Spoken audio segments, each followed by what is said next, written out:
ಶಿವಮೊಗ್ಗದಿಂದ just 1.5 hours drive ಅಲ್ಲಿ locate ಆಗಿರೋ ಈ ಟೆಂಪಲ್ಗೆ ನೀವು ವಿಸಿಟ್ ಮಾಡಲೇಬೇಕು. ನಮಸ್ಕಾರ ಶಿವಮೊಗ್ಗ. ಇದು ಕೆಳದಿ ನಾಯಕರ ವಾಸ್ತುಶಿಲ್ಪಕ್ಕೆ ಕೈಗನ್ನಡಿಯಂತೆ ಇರುವ ಇಕ್ಕೇರಿ ಅಘೋರೇಶ್ವರ ದೇವಾಲಯ. ಒಂದು ಕಾಲದಲ್ಲಿ ರಾಜಧಾನಿಯಾಗಿ ಮೆರೆದ ಇಕ್ಕೇರಿ ಇರೋದು ಸಾಗರದಿಂದ ಜಸ್ಟ್ 5 ಕಿಲೋಮೀಟರ್, ಹಾಗೆ ಶಿವಮೊಗ್ಗದಿಂದ 76 ಕಿಲೋಮೀಟರ್ ದೂರದಲ್ಲಿ. ಈ ದೇವಸ್ಥಾನವನ್ನ ದೊಡ್ಡ ಸಂಕಣ್ಣ ನಾಯಕರು 16ನೇ ಶತಮಾನದಲ್ಲಿ ಕಟ್ಟಿಸಿದ್ರು ಎಂದು ಇತಿಹಾಸ ಹೇಳುತ್ತೆ.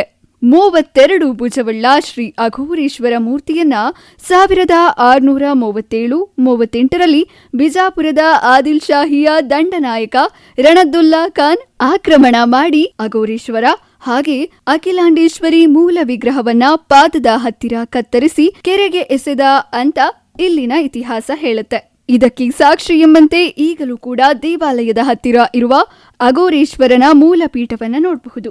ಈಗಿರುವ ಲಿಂಗವನ್ನ 1638ರಲ್ಲಿ ವೀರಭದ್ರ ನಾಯಕ ರಾಜಧಾನಿಯನ್ನ ಬಿದನೂರಿಗೆ ಸ್ಥಳಾಂತರಿಸುವ ಮುನ್ನ ಪೀಠದ ಸುತ್ತಲೂ 32 ಶಕ್ತಿ ದೇವತೆಗಳ ಶಿಲ್ಪವನ್ನ ಕೆತ್ತಿಸಿ ಲಿಂಗವನ್ನ ಪ್ರತಿಷ್ಠಾಪಿಸಿದರು ಅಂತ ಇಲ್ಲಿನ ಇತಿಹಾಸ ಹೇಳುತ್ತೆ. ನೀವು ಕೂಡ ಸಿಗಂದೂರು ಹಾಗೆ ಸಾಗರದ ಕಡೆ ಹೋದಾಗ ಇಕ್ಕೇರಿಯ ಅಘೋರೇಶ್ವರ ದೇವಾಲಯಕ್ಕೆ ವಿಸಿಟ್ ಮಾಡಿ.